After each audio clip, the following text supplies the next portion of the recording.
Quiero dar la más cordial bienvenida a este culto extraordinario de resurrección, un domingo muy especial aquí en la Iglesia Jesús 100% Vida.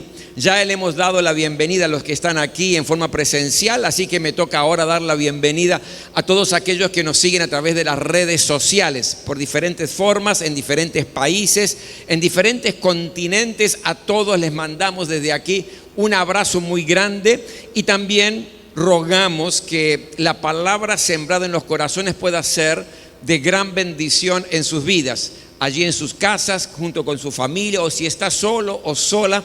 Lo importante es que el Espíritu de Dios esté obrando con usted y en su vida también. Así que a todos los que están, los que nos ven, a todos muy pero muy bienvenidos a la casa del Señor. Hoy tengo una palabra muy referida y muy relacionada a lo que estamos celebrando en el día de hoy, que es el domingo de resurrección. Yo quiero invitarte a abrir el libro de Primera de Corintios, capítulo 15. Primera de Corintios, capítulo 15, y voy a leer a partir del versículo 14 en adelante. Y me gustaría mucho que prestes mucha atención, porque hoy hay una palabra de parte del Señor para tu vida y para mi vida, que es una palabra de desafío. Es una palabra de fortaleza, pero también es una palabra que nos desafía a aquello que el Señor quiere de cada uno de nosotros.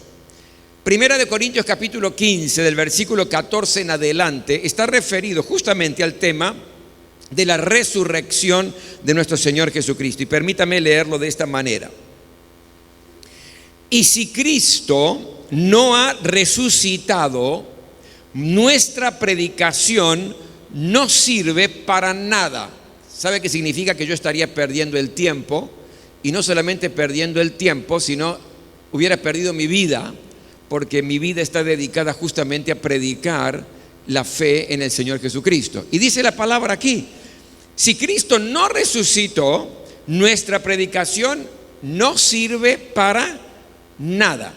Y escuche, sigue más: como tampoco la fe de ustedes. ¿Qué implica eso? Que si Cristo no resucitó, tu fe en el Señor Jesucristo, tu fe que está perdonados tus pecados, tu fe que tenés una vida de victoria, tu fe que dice que sos más que vencedor por medio de aquel que te amó, tu fe que Jesús es tu sanador, tu fe no sirve para nada. Tu fe en que cuando te termine la vida aquí vas a ir al cielo no serviría absolutamente para nada.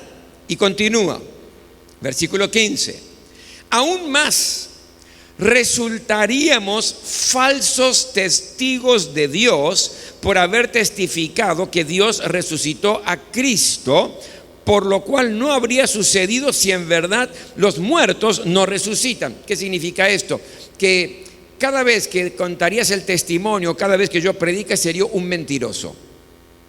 Sería algo falso, porque estaría predicando sobre algo que es falso, estaría predicando sobre algo que es mentira. Cada vez que abrís tu boca para dar testimonio de tu fe, estarías mintiendo falsamente como un falso testigo de Cristo. Esto es lo que dice aquí.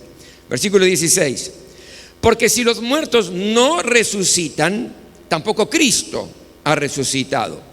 Y si Cristo no ha resucitado, la fe de ustedes es ilusoria y todavía están en sus pecados. ¿Sabe qué significa eso? Que no hay perdón de pecados, que usted cargaría como yo una terrible mochila de culpa.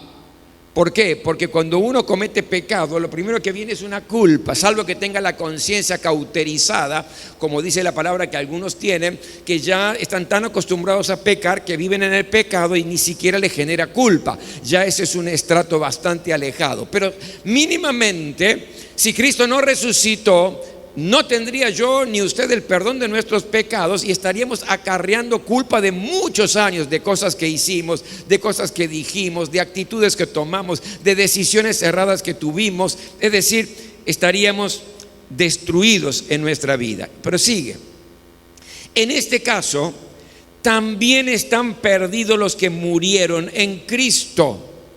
Si la esperanza que tenemos en Cristo fuera solo para esta vida, seríamos los más desdichados de todos los mortales. Si Cristo no resucitó, entonces no hay resurrección, y los que murieron, murieron, punto y aparte, se acabó, no hay nada más después. Y este tema de tener esperanza de que nos encontremos en el cielo sería una barbaridad. Si Cristo no resucitó, no existiría nada de eso. Y dice, si Cristo no resucitó, seríamos los tipos más desdichados si solamente fuera para esta vida, para los 80, 90, 100 años que puede vivir alguno. Seríamos desdichados, todo terminaría aquí y sería terrible si Cristo no resucitó. Pero mire lo que dice el versículo 20. Lo cierto es que Cristo ha sido levantado de entre los muertos como primicias de los que murieron. ¿Cuántos dicen amén a eso? Hoy podemos declarar que Jesucristo ha resucitado. La resurrección, mi querido, es el acontecimiento más importante que aconteció en la historia. El apóstol Pablo está diciendo que sería totalmente absurdo, sería inútil, sería ineficaz el cristianismo si Cristo no hubiera resucitado.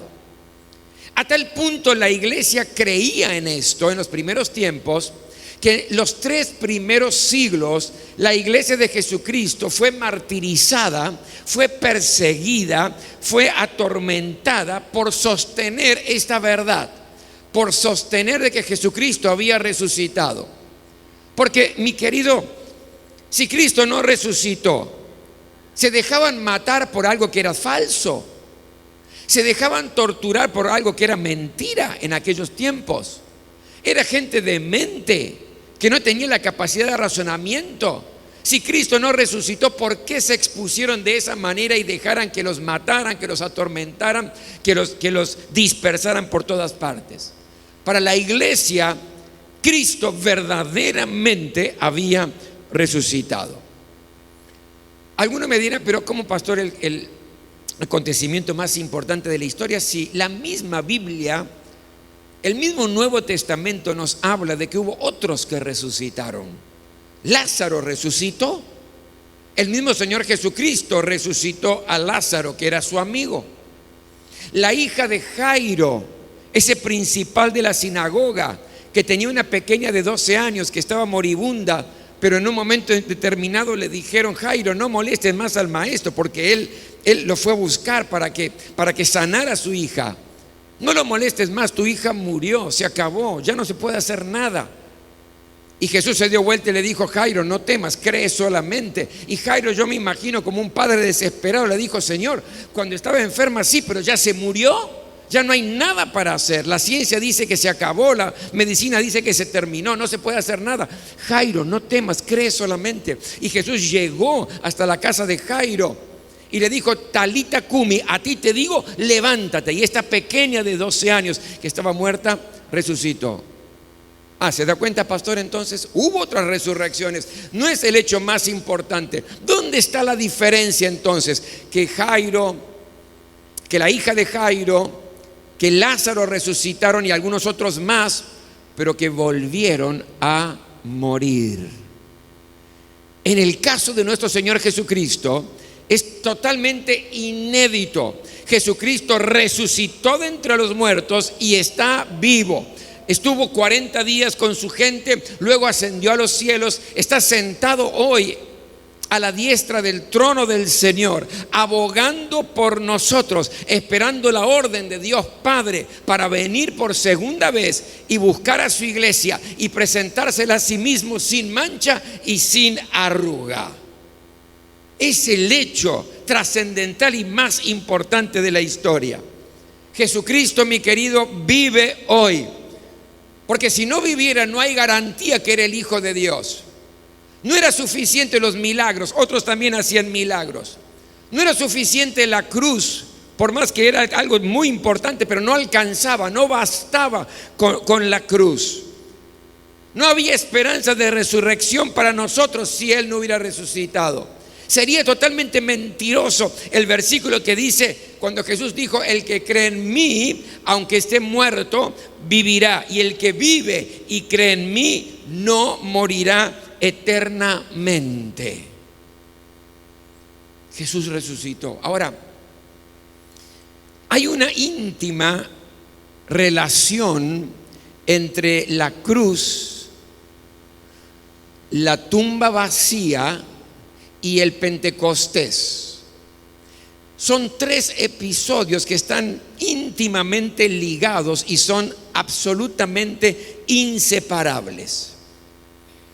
Sin la resurrección de Jesucristo, la cruz sería algo terrible y no tendría significado, estaría carente de significado, sería una tragedia, no tendría sentido. ¿Por qué? Porque muchos morían crucificados. De hecho, cuando Jesús estaba crucificado, a su derecha y a su izquierda había otros ladrones, y el Imperio Romano tenía esta muerte que era la más cruel de todas, que crucificaba a la gente que estaba condenada. Por lo tanto, no era el único crucificado, sino que había muchos crucificados. Por lo tanto, si no hay resurrección, si Cristo no resucitó, entonces la cruz no tendría mucho sentido y mucho significado, ni siquiera desde el punto de vista de lo espiritual. Si los huesos de Jesús aún estarían allí en la tumba, como les dije antes, por lo que leímos del apóstol Pablo, estamos acá perdiendo el tiempo. Podríamos estar tomando un café con leche, con media luna, o por ahí viendo algo en Netflix, pero estaríamos perdiendo el tiempo. Y sin el Pentecostés, los discípulos no hubieran tenido el poder suficiente para ir y anunciar este evangelio de la cruz y de la resurrección del Señor Jesucristo al mundo conocido. No hubiera habido una revolución, al punto tal que dicen los historiadores que el fin del primer siglo había 100,000 cristianos en el mundo conocido, gracias a que los discípulos, llenos del Espíritu Santo por ese Pentecostés glorioso que comenzó, pudieron predicar las verdades de la cruz y la resurrección de Jesucristo. Por eso mire qué ligado está todo: cruz, tumba vacía y Pentecostés. Jesús, después de resucitar, se mostró a varias personas, ¿no? Se acercó, por ejemplo, a dos que iban por el camino de Emaús, se aproximó a algunos que estaban en un jardín, luego fue también junto a otros en el mar. Algunos lo vieron en el alto de un monte, de una colina. Se encontró con un grupo allí en el aposento alto, con otros compartió algo de comida, caminatas, etc. Dio muestras el Señor de su cuerpo glorificado y de su resurrección. Ahora, cuando uno mira la historia, generalmente se habla mucho y se reflexiona mucho y se predica mucho sobre las frases que Jesús dijo en la cruz del Calvario, cuando estaba clavado en la cruz del Calvario. 7 frases de las cuales se han hecho miles y miles y miles de predicaciones. Por ejemplo, una de las frases: Padre, perdónalos porque no saben lo que hacen. El Señor pronuncia esto justamente cuando ve a los romanos haciendo una obra terrible en contra de él. Te aseguro que hoy estarás conmigo en el paraíso, le dijo clavado en la cruz a aquel ladrón que estaba a uno de sus costados. Mujer, ahí tienes tu hijo, le dijo a su madre. Dios mío, ¿por qué me has desamparado? En uno de los momentos más críticos y de mayor sufrimiento, cuando él estaba allí en la cruz. Tengo sed, dijo en un momento determinado, y que fue escarnio y burla también de los soldados. Todo está cumplido, dijo otra frase, es decir, consumado es, ya no hay nada más para hacer, todo el plan ya está establecido allí. Y termina la última frase: Padre, en tus manos encomiendo mi espíritu, cuando Jesucristo murió en la cruz del Calvario. Se habla mucho de estas frases, se predica mucho de estas frases, pero permítanme en esta hora poder compartirle una breve enseñanza sobre las últimas frases de Jesús resucitado antes de ascender al cielo. Yo solamente escogí 3 que creo que son las frases más fuertes que pueden desafiar tu vida y mi vida en esta hora. Frases que ya Jesús había muerto, estaba en la tumba, había resucitado, pronunció estas frases durante esos 40 días que estuvo aquí y luego ascendió a los cielos. ¿Cuáles son estas frases? Una de las frases que más me gusta y me impacta es que él dijo: no teman, no teman. ¿A quién le dijo esto? Se lo dijo, por ejemplo, a María Magdalena y la otra María, que fueron a la tumba, y cuando fueron a la tumba la encontraron abierta y de pronto se les aparece un ángel y les dice a ellas: no teman, no busquen al que está vivo entre los muertos, vayan a decirle a su gente. Y cuando ellas salen de ese lugar, estaban media aturdidas, confundidas, pero por gozo. Por otro lado tenían gozo y alegría, pero por otro lado tenían cierto miedo porque no entendían bien lo que había acontecido allí. Y Jesús mismo se les presenta y le dice a las dos: no teman, no teman, no tengan miedo. Vayan y díganle a mis discípulos que nos vamos a encontrar allí en Galilea. No teman. Se lo dijo también a sus discípulos que estaban atemorizados, que estaban totalmente miedosos. ¿Qué ocurrió con sus discípulos cuando vieron que su maestro murió en la cruz? Habían compartido y participado con él durante 3 años, todo el día, mañana, tarde y noche, constantemente aprendiendo de él. Era la esperanza. Ellos tenían el valor porque su presencia estaba ahí. Él les había dicho lo que iba a pasar, pero no lo entendieron bien. Estaban confundidos, estaban descorazonados, tristes. Su maestro se había ido y tenían miedo. De hecho, mi querido, Pedro lo negó 3 veces también en un momento determinado, en todo este proceso. 3 veces lo negó. ¿Por qué? Por miedo. Los otros desaparecieron de la escena, se escondieron los discípulos. ¿Por qué? Por miedo. Y cuando Jesús se les aparece, le dice: no teman, no teman, no teman. Y yo creo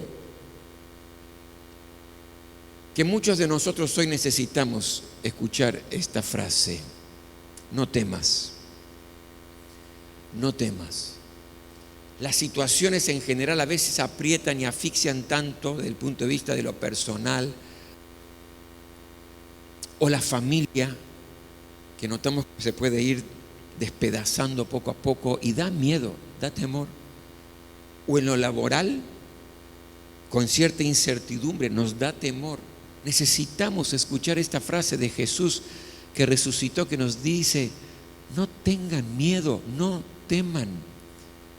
A los que tienen miedo al futuro, por lo incierto, por lo inseguro, no sé qué va a ser de mí, no sé qué va a pasar, no temas, porque tu vida está en mis manos, dice el Señor. No tengas miedo. Para aquellos que tienen temor a la soledad, y a veces la soledad no significa no tener gente, porque a veces uno puede tener una familia preciosa, puede tener amigos, puede estar en medio de una fiesta, pero sentir una soledad interior. U otras veces no, estás totalmente solo. No temas, no temas, porque yo estoy contigo hasta el fin de los tiempos, dice Jesús resucitado. No tengas miedo a lo que te puede hacer el hombre, porque el Señor dice: yo estoy contigo. ¿Quién va a estar en tu contra? No le tengas miedo a la aflicción, no le tengas miedo al sufrimiento, no le tengas miedo al padecimiento, al dolor, a la tristeza. No le tengas miedo a sufrir, no tengas miedo. ¿Por qué? Porque en el mundo van a tener aflicción, pero confíen: yo he vencido al mundo, dice el Señor, y los he hecho a ustedes más que vencedores. Por lo tanto, no tengas miedo. Qué palabra tremenda de parte de Jesús resucitado. No tengas miedo a la enfermedad, porque yo soy tu sanador.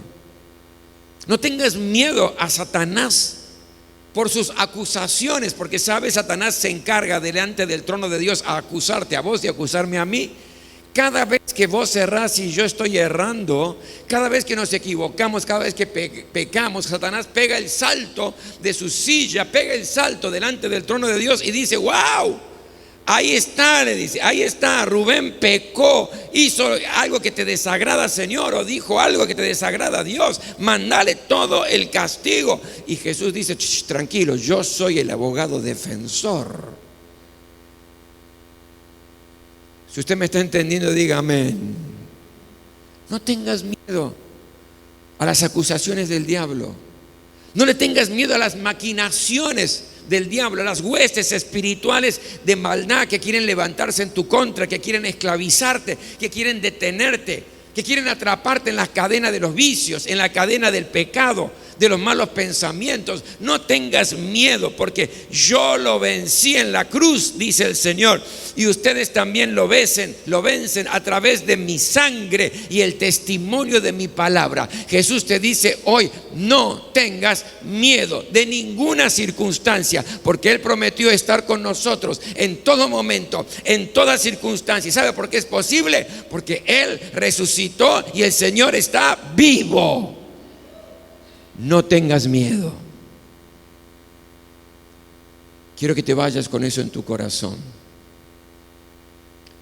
No importa la situación que estés atravesando y lo que te esté generando incertidumbre y temor,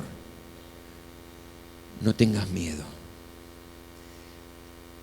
La segunda frase que a mí me impacta, dicha por este Cristo resucitado antes de partir a los cielos, dijo: serán mis testigos.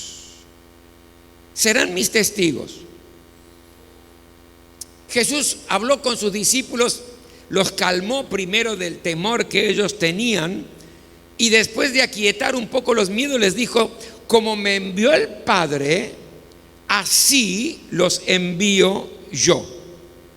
Luego volvió a aparecerles a los discípulos en lo alto de una colina en Galilea y les dijo: vayan y hagan discípulos a todas las naciones. Y sus palabras finales con relación a esto están registradas por el historiador Lucas en el libro de Hechos, capítulo 1, versículo 8. Dice: serán mis testigos en Jerusalén, en Judea, en Samaria y hasta lo último de la tierra. Y este mandato de Jesús de ser testigos de Él no era solamente para los discípulos, sino es para la iglesia en aquellos tiempos y la iglesia en los días de hoy. Yo creo que Dios quiere levantar un ejército de testigos suyos, como nunca antes, mi querido, mi querida, como nunca antes en la historia. Los campos están blancos para la cosecha. Jesús lo dice en su palabra: levanten las vistas, miren, los campos están blancos para la cosecha. Yo creo que la gente está desesperada por acercarse a Dios. La gente está desesperada por tener contacto con Dios, porque está buscando de alguna manera algo trascendental. Por lo tanto, como iglesia de Jesucristo en estos tiempos que estamos viviendo una época muy desafiante, tenemos que tomar conciencia y un sentido de urgencia de ser testigos de Jesucristo. En ningún lugar dice que los campos están blancos para la cosecha y va a cosechar solamente la iglesia cristiana evangélica. Los campos están blancos para la cosecha y todo aquel que se acerque con una propuesta de algo trascendental, con una propuesta de algo sobrenatural, va a cosechar. Por eso también van a cosechar las sectas, el ocultismo, la nueva era. Quien llegue primero cosecha. Y lo que yo estoy viendo, mi querido, en estos tiempos, que Satanás es un especialista en distraer a su iglesia. No puede matar su iglesia, pero la puede distraer. ¿Cómo? Haciéndonos bajar la vista.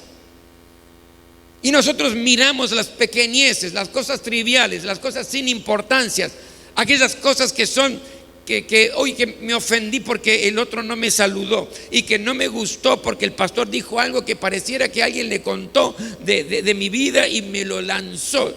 Entonces no voy más, y estamos en cosas pequeñas mirando hacia los detalles que nos generan desunión, malestar, conflicto. Y esa es una estrategia del diablo. ¿Por qué? Porque Jesús dice: no miren más abajo, levanten los ojos, miren los campos que están blancos para la cosecha. Y tenemos que tener un sentido de urgencia en el tiempo de hoy. No podemos distraernos más. Es el tiempo de ser testigos de Jesucristo. Ahora, déjeme explicarle lo que significa esta palabra testigos. Testigos tiene una doble interpretación, que no es una u otra, sino que van juntas. ¿Qué es un testigo en este caso? Un testigo es alguien que puede dar testimonio en un juicio de algo que vio, algo que oyó o en algo que participó.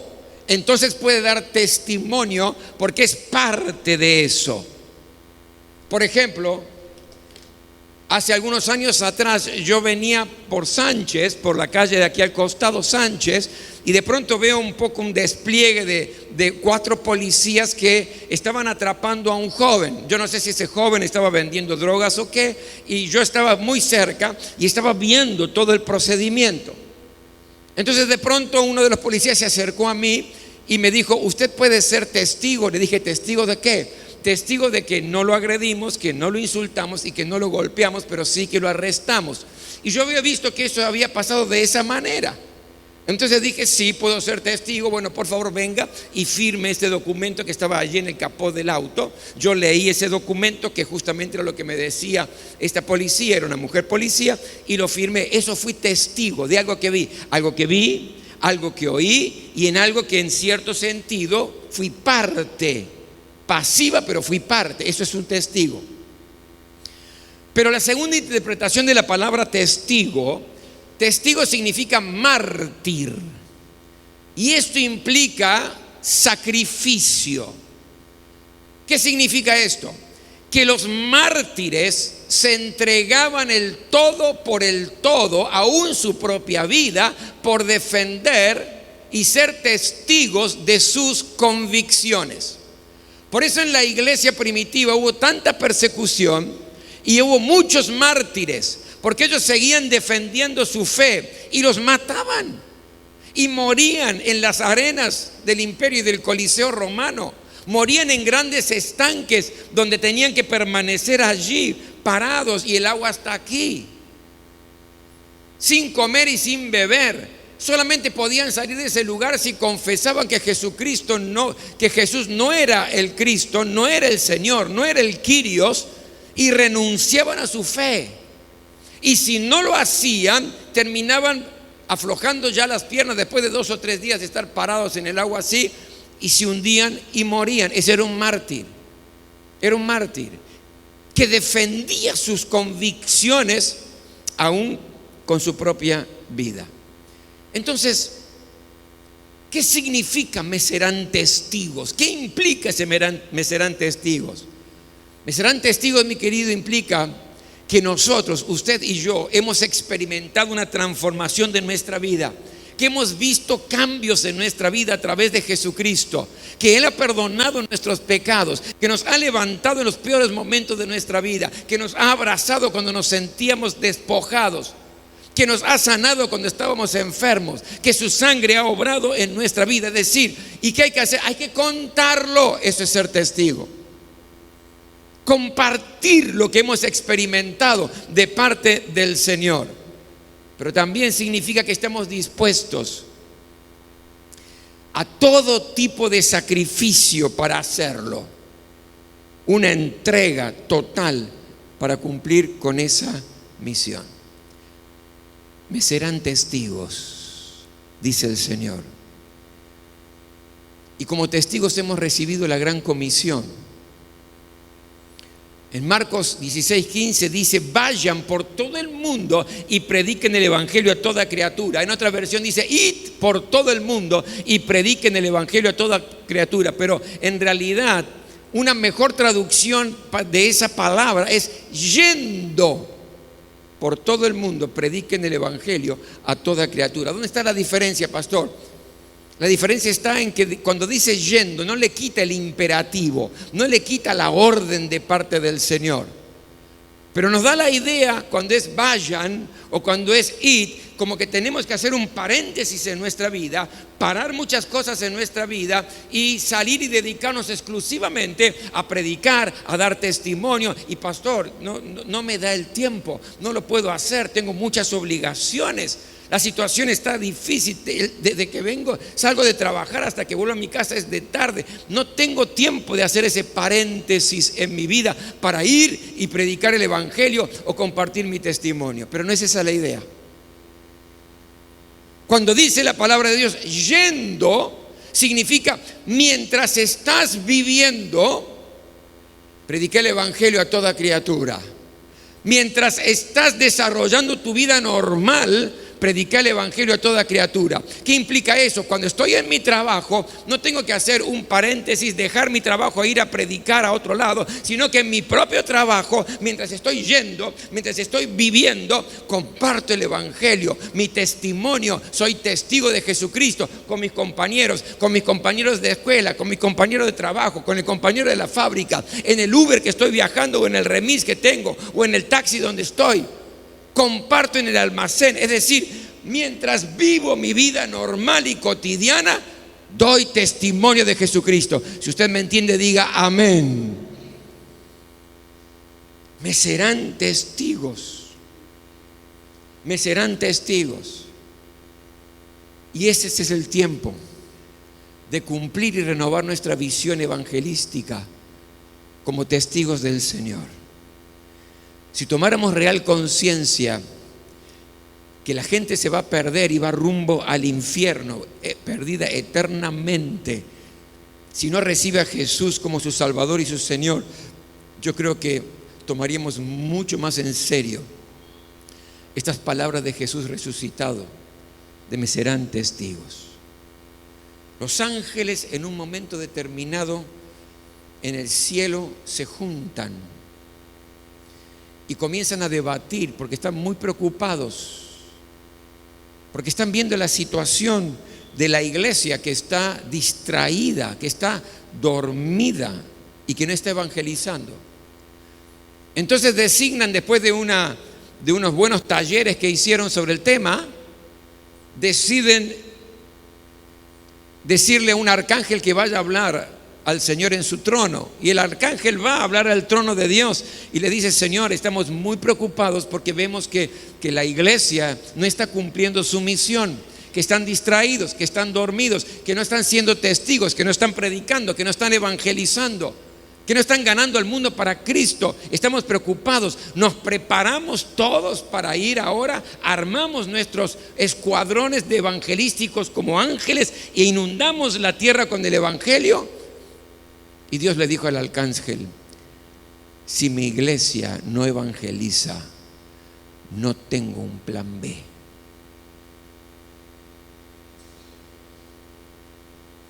Me serán testigos, dice el Señor.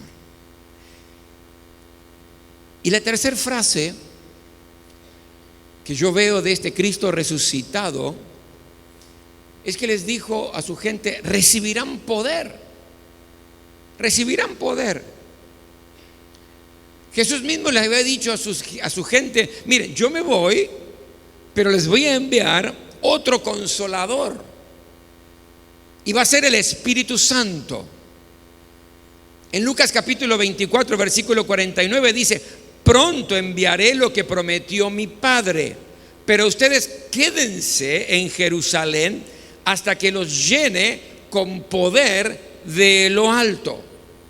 Y antes de ascender al cielo, cuando estaba con su gente y sus discípulos, les volvió a decir lo mismo: pero cuando venga el Espíritu Santo sobre ustedes, le dijo, recibirán poder. Mientras tanto, no se muevan aquí, no hagan nada hasta que no sean investidos del poder de lo alto, es decir, del Espíritu Santo. Y fue en Pentecostés que recibieron el Espíritu Santo y un poder del cielo que inundó sus vidas de una manera especial. Y ese poder que recibieron fue suficiente para enfrentar cualquier adversidad, cualquier emergencia, cualquier dificultad que tuvieron que atravesar, especialmente los primeros cristianos. Con ese poder es que revolucionaron el mundo conocido. Tenían el mensaje, eran testigos de Jesucristo, la cruz y la resurrección, pero tenían el poder de parte del Espíritu de Dios. Estaban investidos del poder de lo alto y predicaban con toda autoridad. Por eso es que final del primer siglo había 100,000 cristianos en el mundo entero. Por eso la gente se convirtió de una manera tremenda. ¿Por qué? Por el poder del Espíritu Santo. Y hoy necesitamos el poder del Espíritu Santo en nuestras vidas. ¿Cuántos dicen amén a eso? Tenemos el Espíritu Santo, pero ¿cuánto tiene de nosotros el Espíritu? Porque cuando usted recibe a Jesús como el Señor y Salvador de su vida, el Espíritu Santo entra, se interrelaciona con su espíritu, porque si no, usted no podría declarar que es un hijo de Dios. Es el Espíritu que da testimonio a nuestro espíritu que somos hijos de Dios, dice la palabra. Pero ¿cuánto tiene de nosotros el Espíritu Santo? ¿Cuánto tiene de tu vida, de tu alma, de tu pensamiento, de tu voluntad, de tus sentimientos? ¿Cuánto tiene de tu cuerpo el Espíritu Santo? Necesitamos que sean ríos de agua viva, que broten y salten para vida eterna. Porque si no, todo esfuerzo, todo recurso, toda estrategia que podamos tener va a ser en vano sin el poder del Espíritu Santo de Dios. Déjeme darle algunos ejemplos de la iglesia primitiva, la primera iglesia. Mire lo que nos dice Hechos 4:8. Pedro, lleno del Espíritu Santo, les respondió: gobernantes del pueblo y ancianos. Se atrevió a ir en contra de las máximas autoridades de aquel tiempo. ¿Pero cómo? ¿Cómo lo hizo? Lleno del Espíritu Santo. Hechos 4:29 en adelante. Ahora, Señor, toma en cuenta sus amenazas y concede a tus siervos, habían sido amenazados, que no hablen más de Jesucristo, el proclamar tu palabra sin temor alguno.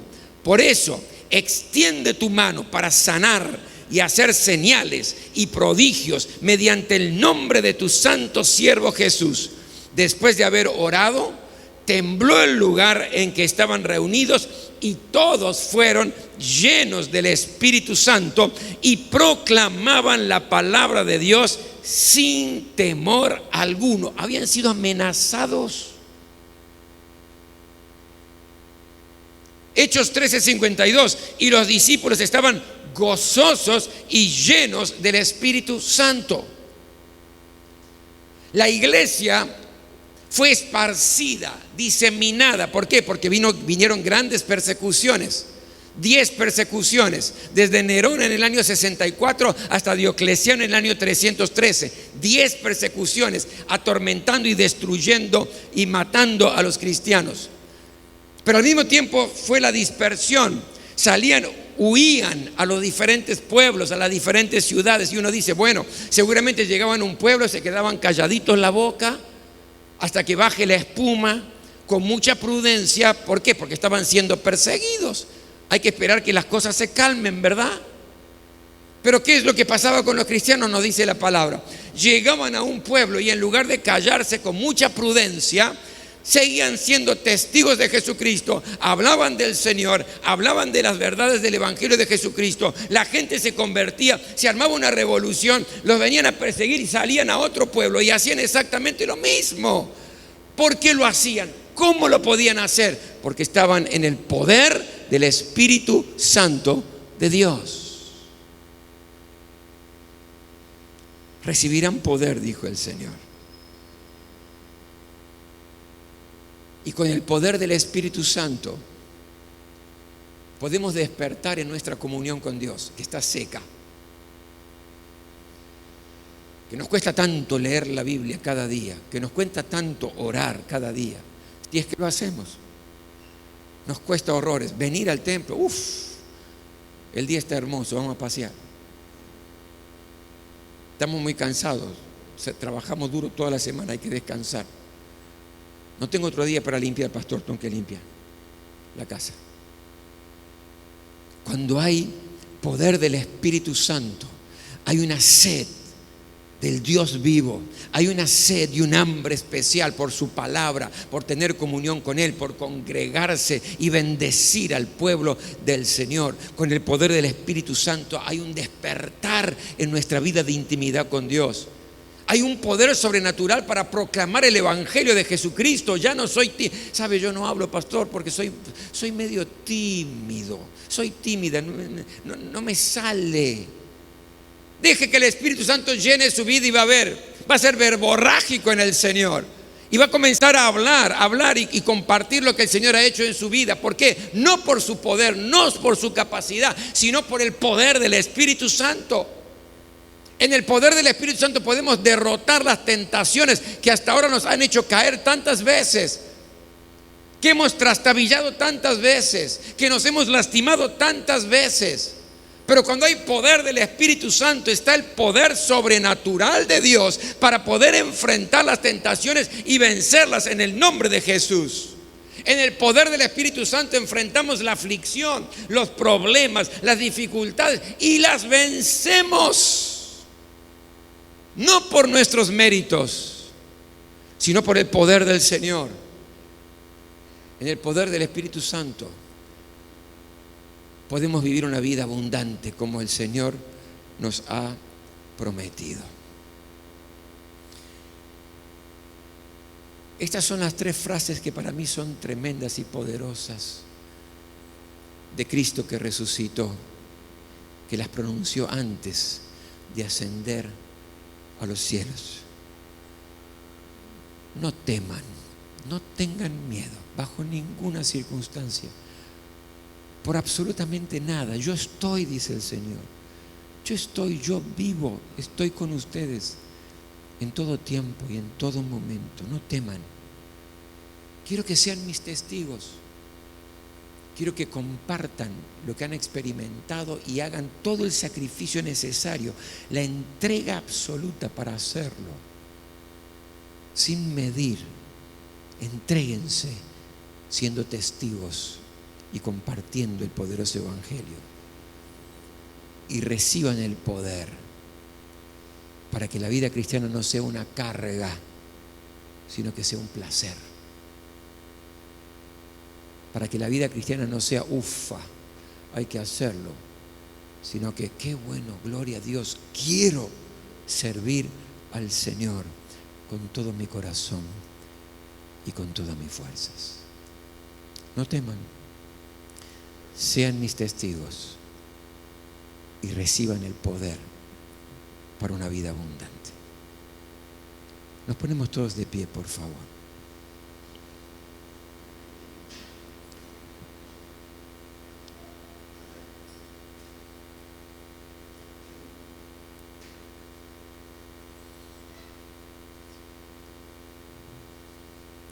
Cada vez que la palabra de Dios es lanzada, yo decido.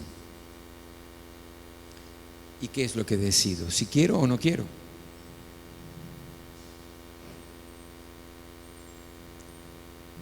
¿Es para mí o no es para mí? Yo tengo que tomar la decisión. Pero nunca vuelve vacía, porque eso es lo que enseña la palabra. Quiero que cierres tus ojos en esta hora y que confrontes tu vida con la palabra que escuchaste hoy. Hay temores, distintos tipos de temores en tu vida. Aférrate a la palabra de hoy. Cristo, que está vivo, te dice: no temas. Me serán testigos. ¿Estás siendo testigo del Señor? Y en toda circunstancia, ¿estás hablando de Jesús a la gente que te rodea? A tus amigos, a tus vecinos, familiares.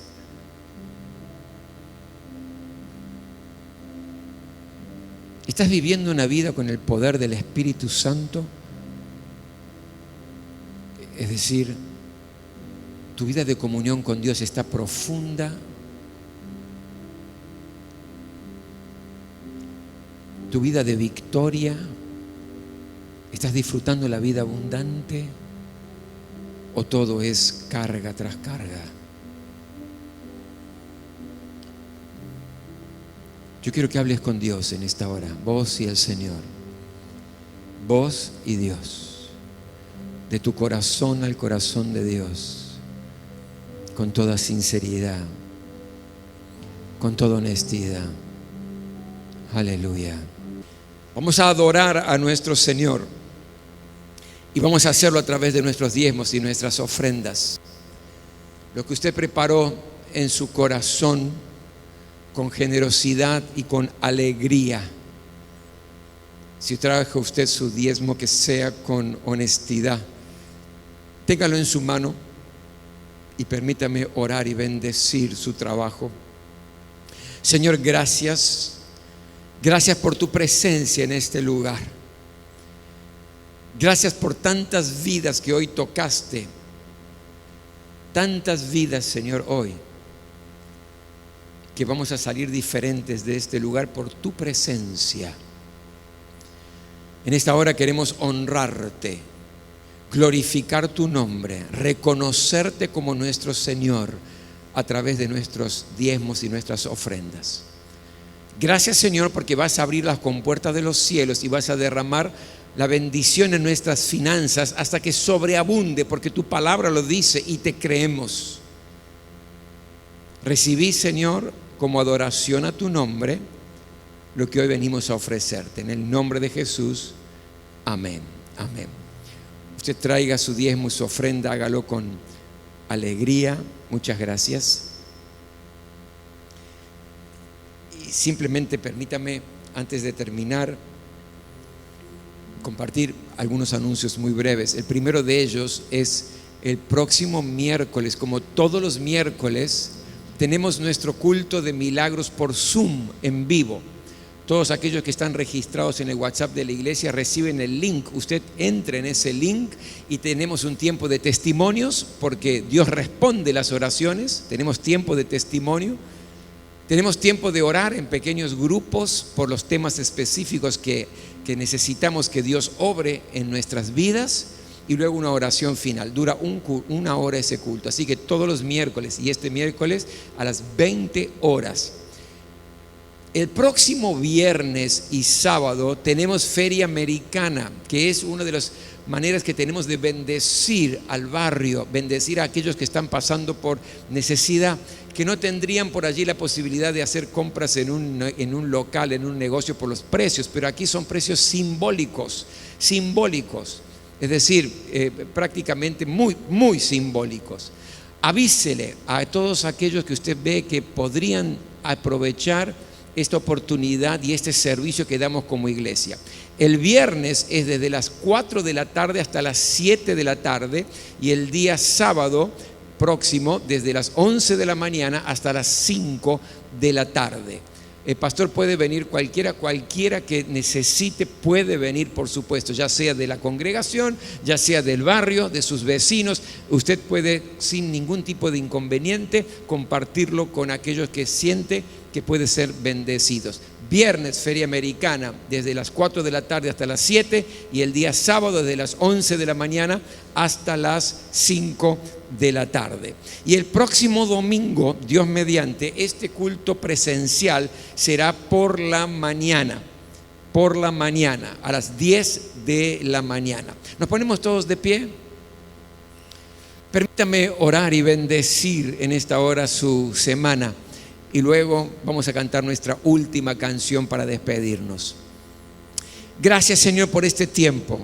Qué lindo estar en tu presencia. Qué bien nos hace, Señor, estar en comunión contigo y en comunión entre nosotros. Y ahora que la gracia del Señor Jesucristo, el amor de Dios y la comunión del Espíritu Santo esté con este pueblo, Señor. Amén.